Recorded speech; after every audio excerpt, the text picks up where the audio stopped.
Hello students, last மாடியூலில் engineering டிராயிங்கில் நம்ம வந்து drawing இன்ஸ்ட்ருமெண்ட்ஸோட introduction பார்த்தோம். அதோட கண்டினியூட்டி இன்றைக்கி டிராயிங் ஷீட்டை பற்றி ஃபுல்லாக பார்க்க போகிறோம். அதுக்கு முன்னாடி ஏற்கனவே நம்ம 3 பென்சில் டிராயிங்க்கு யூஸ் பண்ணுவோம்னு சொல்லி பார்த்துருந்தோம். ஒன்று வந்து ஹச் பென்சில், இன்னொன்று வந்து 2H பென்சில், இன்னொன்று வந்து ஹச்பி பென்சில். ஏற்கனவே இந்த 3 பென்சிலோட எக்ஸ்ப்ளனேஷன் கொடுத்துருந்தேன். ஹச்னா என்ன, பீனா என்னன்னு சொல்லி கொடுத்துருந்தேன். அதோட டிஃப்ரெண்ட் ஷேடு நான் வரைஞ்சி காட்டியிருக்கேன். நம்ம டிராயிங்கில் வரையும் போது எந்த மாதிரிலாம் நம்ம இந்த பென்சிலை யூஸ் பண்ணால் அதோட டிஃப்ரென்சியேஷன் எப்படி இருக்கும் அப்படிங்கிறத வந்து ஒரு சின்ன ஷேடு வரைஞ்சி காட்டியிருக்கேன். ஹார்ட்னஸ் கூட கூட பென்சிலோட போல்ட்னஸ் குறையிறது இங்கே கிளியராக தெரியும். ஸோ ஹச் பென்சிலில் ஹார்ட்னஸ் கூட கம்மி, அதனால் போல்ட்னஸ் கம்மியாக இருக்குது. அடுத்து 2H பென்சில் போகிறப்ப ஹார்ட்னஸ் அதிகம், அதனால போல்ட்னஸ் இன்னும் கம்மியாக இருக்குது. ஹச்பி பென்சிலில் ஹார்ட்னஸும் போல்ட்னஸும் ஈக்குவலைஸ் பண்ணனால டார்க்காக இருக்குது. ஸோ இந்த 3 டிஃப்ரெண்ட் ஷேட் பென்சிலை வச்சு தான் நம்ம என்ன செய்ய போகிறோம், இந்த இன்ஜினியரிங் டிராயிங் வந்து வரைய போகிறோம். சரியா? ஸோ அடுத்து நம்ம பார்க்க போகிறது என்ன அப்படின்னா, டிராயிங் ஷீட்டோட லே அவுட். நம்ம வரைகிற டிராயிங் ஷீட்டு வந்து இந்த சைஸ் டிராயிங் ஷீட் தான் நம்ம வரைய போகிறோம். இந்த டிராயிங் ஷீட்டோட சைஸ் வந்து A2 சைஸ். சரியா? இந்த டிராயிங் ஷீட்டோட சைஸ் வந்து A2 சைஸு. இப்போ உங்கள் முன்னாடி இருக்கிற இந்த டிராயிங் ஷீட் வந்து A1 சைஸ். சரியா? இந்த டிராயிங் ஷீட்டோட சைஸ் வந்து A1 சைஸு. ஸோ இந்த 2 A1 சைஸு டிராயிங் ஷீட்டு சேர்ந்துச்சுன்னா அதை வந்து என்ன சொல்கிறாங்க அப்படின்னா A0 அப்படின்னு சொல்லி சொல்கிறாங்க. A0வோட பாதி, அதை வந்து A1 அப்படின்னு சொல்லி சொல்கிறோம். இந்த A1 சைஸ் ஷீட்டோட பாதி அளவை தான் A2ன்னு சொல்கிறோம். இதைத்தான் நம்ம இந்த அளவை தான் டிராயிங்க்கு நம்ம என்ன செய்ய போகிறோம், இந்த செமஸ்டரில் யூஸ் பண்ண போகிறோம். இந்த A2 ஷீட்டோட பாதி அளவை நம்ம என்ன சொல்கிறோம் அப்படின்னா A3 அப்படின்னு சொல்லி சொல்கிறோம். இந்த A3 ஷீட்டோட பாதி அளவை தான் நம்ம வந்து என்ன சொல்கிறோம், A4 அப்படின்னு சொல்லி சொல்கிறோம். இந்த ஒவ்வொன்றுக்கும் டைமென்ஷன் இருக்குது. உங்களுக்கு அசைன்மெண்ட் மாடியூல் கொடுக்கறதுல இந்த டீட்டெயில் வந்து நான் கொடுக்குறேன். ஸோ இதுதான் வந்து டிராயிங் ஷீட்டோட டெசிக்னேஷன். A0லேருந்து A4 வரைக்கும் எந்த மாதிரி நேமிங் கொடுக்குறோம் அப்படிங்கிறதுக்கான டெசிக்னேஷன் கொடுக்கறதுக்கான எக்ஸ்ப்ளனேஷன் இது. அடுத்து நம்ம வரைய போகிற டிராயிங் ஷீட்டோட லே அவுட். டிராயிங் ஷீட்டோட லே அவுட் வந்து இப்படி தான் இருக்கணும். ஸோ இது வந்து A2 சைஸ் டிராயிங் ஷீட்டு. இந்த டிராயிங் ஷீட்டில் வந்து சுற்றி பார்டர் இருக்கணும். ஸோ பார்டர் எப்படி கொண்டு வர்றது அப்படின்னா, லெஃப்ட் மார்ஜின் நம்ம வரைகிறதோட லெஃப்ட் மார்ஜின் 20 mm தள்ளி என்ன செஞ்சுக்கணும், லைன் போட்டுக்கணும். ஸோ இது எதுக்காக 20 mm போடுறோம் அப்படின்னா, இது ஃபைலிங் மார்ஜின் சொல்லி பேர். இது மட்டும் கொஞ்சம் அதிகமாக இருக்கும். மித்தபடி top margin, bottom margin, right margin எல்லாமே வந்து ஈச் 10 mm 10 mm கேப்பில் இந்த கோடு போட்டு இந்த எல்லா மார்ஜினையும் கனெக்ட் பண்ணோம்னா நமக்கு கிடைக்கிறது வந்து பார்டர் அப்படின்னு சொல்லி சொல்லுவோம். ஸோ எந்த டிராயிங் வரைகிறதுக்கு முன்னாடியும் டிராயிங் ஷீட்டில் இந்த பார்டர் வந்து கண்டிப்பாக என்ன செஞ்சுருக்கணும், வரைஞ்சிருக்கணும். ஸோ லெஃப்ட் மட்டும் 20 mm, top margin, bottom margin, right margin எல்லாமே வந்து 10 mm விட்டு பார்டர் வந்து வரைஞ்சிக்கணும். சரியா? பார்டர் வரைஞ்ச பின்னாடி இந்த இடத்துல நம்ம ஸ்பெசிஃபிக்காக வரைய வேண்டியதுக்கு பேர் வந்து டைட்டில் பிளாக். டைட்டில் பிளாக்னா என்ன அர்த்தம் அப்படின்னா, இந்த டிராயிங் ஷீட்டோட டீட்டெயில்ஸ். ஸோ பார்டர் முடிஞ்சதுக்கப்புறம் கண்டிப்பாக ஒரு டிராயிங் ஷீட்டில் இருக்க வேண்டியது என்ன அப்படின்னா டைட்டில் பிளாக். டைட்டில் பிளாக்குங்கிறது என்ன அப்படின்னா, இந்த டிராயிங் ஷீட்டில் என்ன படம் வரைஞ்சிருக்கோம், யார் வரைஞ்சிருக்கா, இந்த டிராயிங் பற்றின எல்லா டீட்டெயிலும் கொடுக்குற ஒரு இன்ஃபர்மேஷனுக்கு பேர் தான் வந்து டைட்டில் பிளாக்குன்னு சொல்லி சொல்கிறோம். டைட்டில் பிளாக்கோட அளவு வந்து இதோட நீளம் 185 mm இருக்கணும். இதோட உயரம் வந்து 65 mm இருக்கணும். ஸோ இந்த 185ல் வந்து 55 mm ஃபுல்லாக வந்து கோடு போட்டு ஒரு பாக்ஸ் விட்டுருங்க. அது எதுக்காக அப்படின்னா ஃபஸ்ட் ஆங்கிள் ப்ரொஜெக்ஷன். இது வந்து 3 யூனிட்டுக்கு யூஸ் ஆகாது. 4வது யூனிட்லேருந்து இந்த ப்ரொஜெக்ஷன் அப்படின்னா என்னங்கிற சிம்பிள் வந்து வரையணும். அது என்னங்கிறத 4th யூனிட் போகிறப்ப நம்ம டிஸ்கஸ் பண்ணுவோம். ஸோ இந்த 65 mm உயரத்தை வந்து எப்படி பிரிச்சிருக்காங்க அப்படின்னா, மேலே 5 mm கேப் விட்டுட்டு 10 mmக்கு ஒரு லைன் போடணும். அடுத்து 5 mm கேப் விட்டு 10 mm லைன் போடணும். அடுத்து 5 mm கேப் விட்டு 10 mmக்கு லைன் போடணும். 5 mm கேப் விட்டு 10 mm லைன் போடணும். கடைசியில் 5 mm மிச்சம் இருக்கும். இந்த லைன்லாம் எதுக்கு போடுறோங்கிறத இப்போ நம்ம அடுத்து எதுக்குன்னு பார்ப்போம். இந்த டைட்டில் பிளாக்ல என்னென்ன இருக்குங்கிறத சொல்கிறேன். என்ன டாப்பிக்கில் டிராயிங் வரைஞ்சிட்ருக்கோம் அதோட டைட்டில் வந்து இந்த இடத்துல ஃபஸ்ட் லைனில் வந்துடணும். அதுக்கப்புறம் செகண்ட் லைனில் வந்து 5 mm கேப் இருக்கும், அடுத்து 10 mm கோடு போட்டிருப்போம். அந்த கோட்டில் வந்து உங்கள் பேர், ரெஜிஸ்டர் நம்பர், நீங்கள் எந்த செக்ஷனுங்கிற டீட்டெயில் வந்து ரெண்டாவது லைனில் வந்துடும். அடுத்து 5 mm கேப் இருக்கும், அடுத்து 10 mmக்கு லைன் இருக்கும். 2 கோடு போட்ட நோட்டு மாதிரி 2 கோடு 10 mmக்கு வரைஞ்சிருப்பாங்க. அதில் வந்து ஷீட் நம்பர், இது எத்தனாவது டிராயிங் ஷீட்டு, 1ஆவதா 2ஆவதா 3ஆவதாங்கிற டீட்டெயில் வந்துடும். எந்த தேதியில் இந்த படம் வரைஞ்சோங்கிற தேதி வந்துடும். கடைசி வந்து நம்ம ஏற்கனவே டிஸ்கஸ் பண்ண மாதிரி இந்த நம்ம டிராயிங்கில் வந்து வெறும் நம்பர் மட்டும்தான் கொடுப்போம். இதோட நீளம் போட்டு நான் வெறும் 185ன்னு போட்டிருக்கேன், இதோட உயரம் போட்டு வெறும் 65ன்னு போட்டிருக்கேன். நம்ம டிராயிங்கில் ஃபுல்லாக டீல் பண்ணுறது என்ன அளவு யூனிட்டில் நம்ம டீல் பண்ணுவோம், மில்லிமீட்டரில் டீல் பண்ணுவோம்னு சொல்லி ஏற்கனவே சொன்னேன். அதை காமனாக குறிக்கிறது மாதிரி கடைசி லைனில் ஆல் டைமென்ஷன்ஸ் ஆர் இன் எம்எம் அப்படிங்கிறத எம்எம் வந்து ஸ்மால் லெட்டர்லையும் மற்ற எல்லாத்தையும் கேபிட்டல் லெட்டர்லையும் எழுதணும். ஸோ இந்த கோடு போடுறோம் அப்படின்னு சொல்லி சொன்னேன் இல்லையா, அந்த லைனுக்கு பேர்லாம் வந்து கைடு லைன்ஸ். நம்ம எழுத்து நேராகவும் ஒரே மாதிரி யூனிக்காகவும் வர்றதுக்காக, யூனிஃபார்மாக வர்றதுக்காக நம்ம யூஸ் பண்ணுற லைன்ஸுக்கு பேர்லாம் வந்து கைட் லைன்ஸ். இந்த கைட் லைன்ஸ் எதுக்கு யூஸ் ஆகுது, இந்த லெட்டரிங்லாம் எப்படி எழுதணும் அப்படிங்கிறத பற்றி இப்போ அடுத்த ஷீட்டில் இருந்து என்ன செய்வோம் பார்க்க ஆரம்பிப்போம்.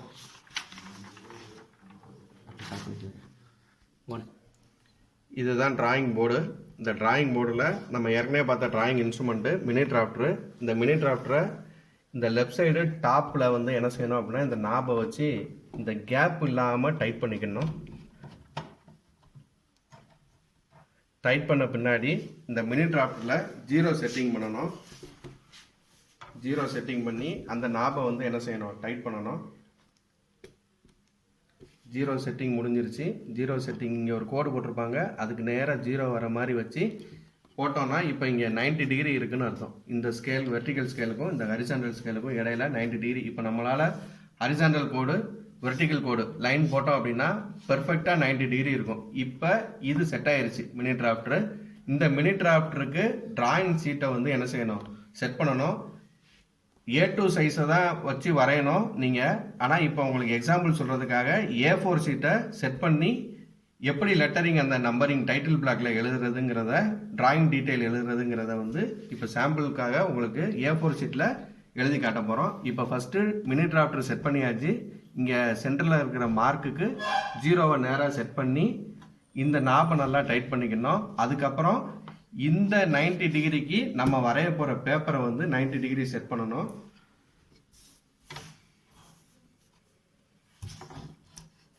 பேப்பரோட பாட்டம் எட்ஜும் ஸ்கேலும் கோயின்சைட் ஆகிற மாதிரி செட் பண்ணிட்டு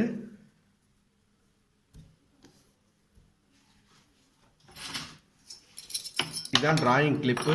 இந்த டிராயிங் கிளிப்பை யூஸ் பண்ணி இந்த பேப்பரை அசையாமல் இருக்கிறதுக்காக என்ன செஞ்சுக்கிறோம், டிராயிங் கிளிப்பை வச்சு இதை இந்த டிராயிங் போர்டில் அசையாமல் ஹோல்டு பண்ணிக்கிறோம்.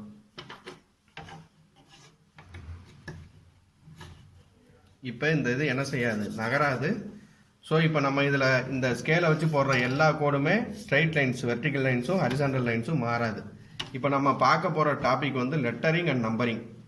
லெட்டர் எப்படி எழுத போகிறோம், அல்ஃபபெட் எப்படி எழுத போகிறோம், நம்பர்ஸ் நியூமரல்ஸ் எப்படி எழுத போகிறோங்கிறத வந்து சாம்பிள் மட்டும் பார்க்க போகிறோம். ஸோ அதுக்கு ஃபஸ்ட்டு வந்து எப்படி கொடுப்பாங்க அப்படின்னா, 10 mm ஹைட்டில், 7 mm ஹைட்டில், 5 mm ஹைட்டில், 3 mm ஹைட்டில் லெட்டர் எழுதணும் அப்படின்னு சொல்லி கொடுப்பாங்க. ஸோ அந்த டீட்டெயில் எல்லாமே உங்களுக்கு அசைன்மெண்ட் கொடுக்கறதுல அந்த மாடலில் எக்ஸ்பிளைன் பண்ணுறேன்.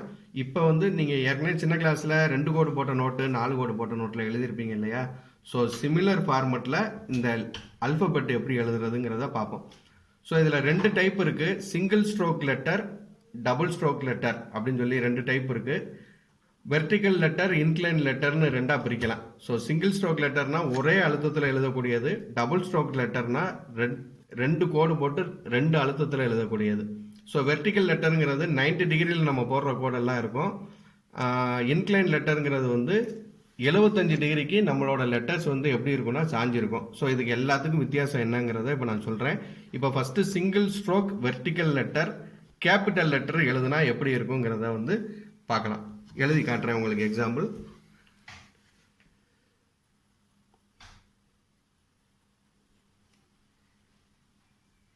ஏ வந்து இப்படித்தான் எழுதணும்.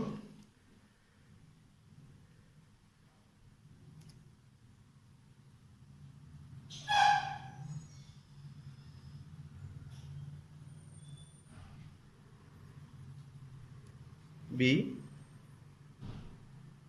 C, அடுத்தது D,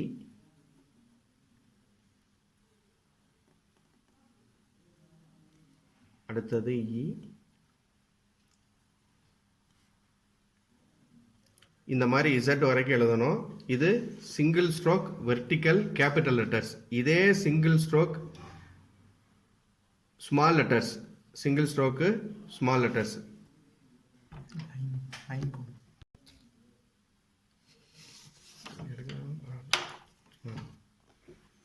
single stroke small letters, அதே 10 mm ஹைட்டு. இந்த கைட்லைன்ஸ் பற்றிலாம் நான் உங்களுக்கு டீட்டெயில் சொல்கிறேன். இது A, இது B, இது C,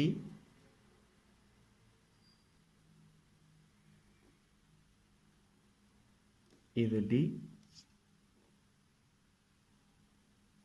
இது E. இதே மாதிரி F வரைக்கும் எழுதணும். அடுத்து சிங்கிள் ஸ்ட்ரோக்கில் நியூமரல்ஸ் 0 to 1 2 3 எப்படி எழுதுறதுன்னு சொல்லி பார்ப்போம். இது 1,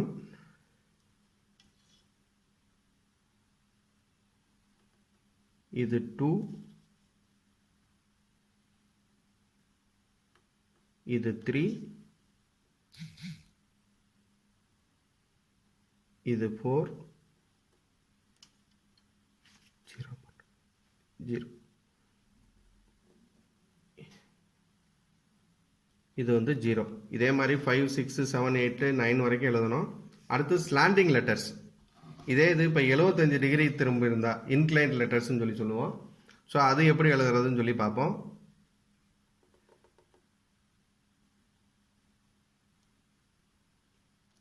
இது inclined capital letters A,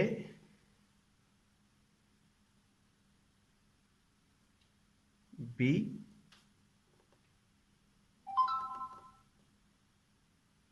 C,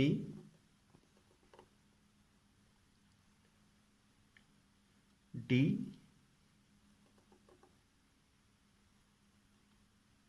E.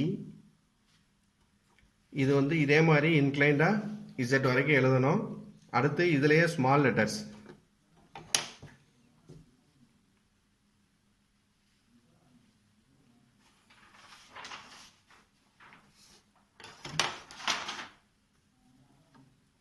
அதே 10 mm ஹைட்டு தான். இது inclined small letters A, B, C,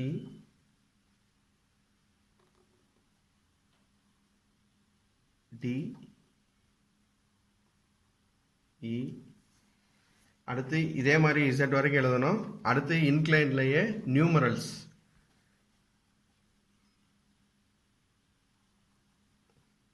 1 2 3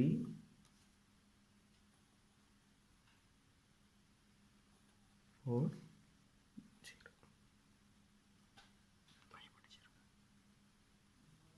5 லாஸ்ட்டாக 0. இந்த மாதிரி 6 7 8 9லாம் எழுதிக்கணும். 0. இது மாதிரி ஏபிசிடி எழுதுனது பின்னாடி ஆனால் எக்ஸாம் பாயிண்ட் ஆஃப் வியூவில் என்ன கேட்பாங்க அப்படின்னா, ஏதாவது ஒரு சென்டென்ஸ் கொடுத்து அந்த சென்டென்ஸை வந்து என்ன செய்ய சொல்லுவாங்கன்னா எழுதுவாங்க. இப்போ உதாரணத்துக்கு காட் இஸ் கிரேட் அப்படிங்கிற சென்டென்ஸை வந்து 10 mm ஹைட்டில் எழுதுங்க அப்படின்னு சொல்லி எக்ஸாமில் கேட்பாங்க. அப்படி கொஸ்டின் கேட்டாங்க அப்படின்னா அதுக்கு எப்படி ஆன்சர் பண்ணணும் அப்படிங்கிறதுக்கான இதை எழுதி காட்டுறேன். 10 mm ஹைட்டு காட் இஸ் கிரேட்டுங்கிற சென்டென்ஸை as per BIS மெத்தட் படி எழுத சொல்லி கொஸ்டின் கேட்பாங்க. 5 மார்க் கொஸ்டினில் வரும். ஸோ அதை எப்படி எழுதுறது அப்படின்னா இந்த மாதிரி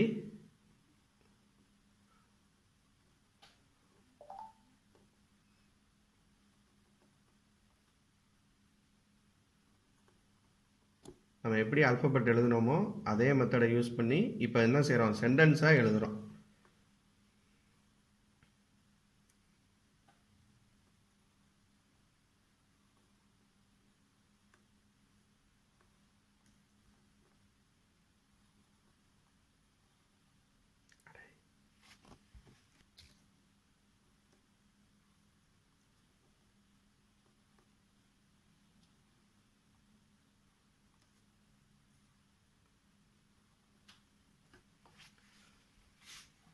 ஸோ இந்த மாதிரி ஒரு சென்டென்ஸ் எக்ஸாம் பாயிண்ட் ஆஃப் வியூவில் கொடுத்து என்ன செய்வாங்க அப்படின்னா கொடுப்பாங்க. ஸோ இப்போ நான் வந்து ஏற்கனவே சொன்னேன். ஸோ இந்த இது எல்லாமே வந்து சிங்கிள் ஸ்ட்ரோக் லெட்டர்ஸ். இது எல்லாமே வந்து சிங்கிள் ஸ்ட்ரோக் லெட்டர்ஸ். இதை வந்து நான் டபுள் ஸ்ட்ரோக் லெட்டர்ஸ் உங்களுக்கு சொல்லலை. இப்போதைக்கு சிங்கிள் ஸ்ட்ரோக் லெட்டர்ஸில் இதெல்லாம் வந்து வெர்டிக்கல் லெட்டர்ஸ். நேராக இருக்கு இல்லையா, எல்லாமே 90 டிகிரியில் இருக்கு இல்லையா, இதெல்லாம் வந்து வெர்டிக்கல் லெட்டர்ஸ். இங்கே இருக்கிறது ஃபுல்லுமே வந்து வெர்டிக்கல் லெட்டர்ஸ் அண்டு நியூமரல்ஸ். கீழே இந்த கட்டத்தில் எழுதியிருக்கிறது வந்து இதுவும் சிங்கிள் ஸ்ட்ரோக் தான். சிங்கிள் ஸ்ட்ரோக்குங்கிறது என்ன சொன்னேன், பென்சிலில் ஒரே அழுத்தம் கொடுத்து எழுதணும். சரியா, பென்சிலில் ஒரே அழுத்தம் கொடுத்து எழுதணும். இந்த லைன் திக்னஸ் வந்து சிமிலராக இருக்கணும். எல்லா ஆல்பாபெட்னாலும் சரி, எந்த நியூமரல்னாலும் சரி, ஒரே லைன் திக்னஸ் இருக்கணும். So single stroke. இதை வந்து என்ன சொல்கிறாங்கன்னா இன்க்ளைன்டு. இன்க்ளைண்டுங்கிறது எவ்வளோ அப்படின்னா 75 டிகிரி இன்க்ளனேஷன் இருக்கணும். இந்த ஆங்கிள் வந்து 75 டிகிரி இருக்கணும். ஸோ நான் என்ன சொன்னேன், 10 mm அப்படின்னு சொல்லி சொன்னேன் இல்லையா, 10 mm அப்படின்னா இந்த லெட்டரோட ஹைட்டு வந்து எவ்வளோ இருக்கணும் அப்படின்னா 10 mm இருக்கணும். இந்த லெட்டரோட ஹைட்டு வந்து 10 mm இருக்கணும். இந்த லெட்டரோட வித்து வந்து எவ்வளோ இருக்கணும் அப்படின்னா 5 mm இருக்கணும். லெட்டரோட வித்து, இந்த அகலம், இது வந்து எவ்வளோ இருக்கணும்னா 5 mm இருக்கணும். ஒரு எழுத்துக்கும் அடுத்த எழுத்துக்கும் இடையில இருக்கிற இடைவெளி வந்து 3 mm இருக்கணும். ஒரு எழுத்துக்கும் இன்னொரு எழுத்துக்கும் இடையில உள்ள இடைவெளி வந்து 3 mm இருக்கணும். இந்த ஏக்கும் பிக்கும் இடையில 3 mm இருக்கும். அதே மாதிரி பிக்கும் சிக்கும் இடையில 3 mm இருக்கும். சிக்கும் டிக்கும் இடையில 3 mm இருக்கும். அதே மாதிரி தான் எல்லா ஆல்பபெட்டுக்குமே என்ன செஞ்சுருப்பாங்க, 3 mm கேப் விட்டு தான் எழுதியிருப்போம். ஸோ இந்த லெட்டரோட ஹைட்டு எங்கே அளந்து பார்த்தாலும் 10 mm இருக்கணும். அதுக்கு தான் கைட்லைன் வந்து என்ன செஞ்சுக்கிறோம், முதல்லையே 10 mmக்கு ஒரு கோடு கைட்லைன் போட்டுக்கிறோம். அதுக்கப்புறம் ஒவ்வொரு 5 mmக்கும் என்ன செஞ்சுக்கிறோம், இந்த எண்டை க்ளோஸ் பண்ணிவிட்டு 5 mm தள்ளி என்ன செய்வோம், ஒரு லைன் போட்டுக்கிடுவோம். எதுக்காகனா இதுக்குள்ளே ஏ வரணும்னு சொல்லி 3 mm கேப் விட்டுட்டு திரும்ப ஒரு லைன் போட்டுக்கிடுவோம். 5 mm தள்ளி மறுபடியும் ஒரு கோடு போடுவோம். இது வந்து பி எழுதுறதுக்காக. இதே மாதிரி அப் டு இசட் வரைக்கும் எழுதணும். ஸோ இப்போ ஸ்மால் லெட்டர் எழுதுறதுல இந்த ஹைட்டு வந்து 10 mm தான். ஆனால் என்ன செய்யணும் அப்படின்னா 3 mm மேலேருந்து கேப் விட்டுறணும். எதுக்காக அப்படின்னா சில லெட்டர்ஸ் பி, டி, எஃப், சில லெட்டர்ஸ்லாம் வந்து மேல் நோக்கி வரும். ஸோ அந்த இதை வந்து காம்பன்சேட் பண்ணுறதுக்காக என்ன செய்வோம் அப்படின்னா லெட்டரோட ஹைட்டு 10 mm தான். ஆனால் மேலே வந்து 3 mm விட்டுட்டு ஒரு கோடு போட்டுட்டு அதுக்குள்ளே 7 mmக்குள்ளே இந்த லெட்டரை வந்து என்ன செய்யணும், எழுதணும். ஸோ கேப் எல்லாமே சிமிலர் தான். இதில் என்ன பண்ணோமோ அதே தான். நியூமரல்ஸ்க்கும் அதே மாதிரி தான். சரியா, 1, 2, 3, 4 இதே மாதிரி தான். இதில் எந்த விதமான அலங்காரமும் நம்ம என்ன செய்யக்கூடாது, பண்ணக்கூடாது. லெட்ரு வந்து இப்படி வெர்டிக்கலாக எழுதணும்னா வெர்டிக்கலாக தான் எழுதணும். ஏ வந்து இப்படி போட்டு கீழே கோடு போடுறது, மேலே கோடு போடுறது, பி வந்து ஸ்டைலாக இப்படி வெளியில் கோடு போட்டு இழுக்கிறது, இந்த மாதிரிலாம் பண்ணக்கூடாது. இந்த மாதிரி தான் நம்ம வந்து லெட்டரிங் வந்து ப்ராப்பராக பிஏஎஸ் கோடு படி நம்ம என்ன செய்யணும், எழுதணும். அதே மாதிரி இன்க்ளைன் லைன் போடுறதுல எப்பயும் போல் 10 mmக்கு லைன் போட்டுக்கணும். ஸோ இந்த லைன் வரையத்தில் இந்த மினி டிராஃப்டரில் இங்கே 0 டிகிரி பார்த்தோம் இல்லையா, இதை வந்து நம்ம என்ன செஞ்சுக்கணும்னா 75 டிகிரிக்கு என்ன செஞ்சுக்கணும், இந்த கோடை 75 டிகிரிக்கு திருப்பி வச்சுக்கிட்டு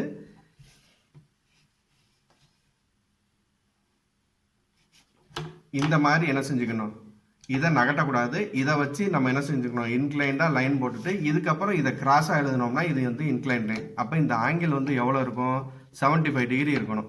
ஹைட் எல்லாமே சேம் தான்.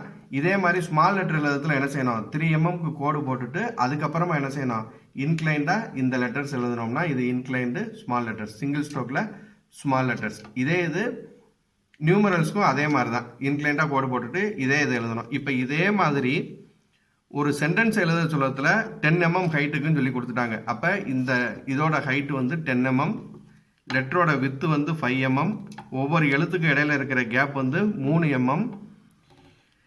இந்த கேப் எவ்வளோ விடணும், ஒரு வார்த்தைக்கும் இன்னொரு வார்த்தைக்கும் எவ்வளோ கேப் விடணும் அப்படின்னா ஒரு எழுத்துக்கும் இன்னொரு எழுத்துக்கும் இடையில எவ்வளோ கேப் விட்டோமோ அதோட டபுள் டைம். இங்கே 3 mm விட்டோம்னா இந்த இடத்துல எவ்வளோ விடணும், 6 mm விட்டுருக்கோம். இப்போ நம்ம கூட தான் விட்டுருக்கோம். எதுக்காக அப்படின்னா உங்களுக்கு கிளியராக நாங்கள் இந்த இதை நோட் பண்ணி காட்டுறதுக்காக என்ன செஞ்சுருக்கோம், கூட தான் விட்டு காட்டியிருக்கேன் எழுதுனப்ப.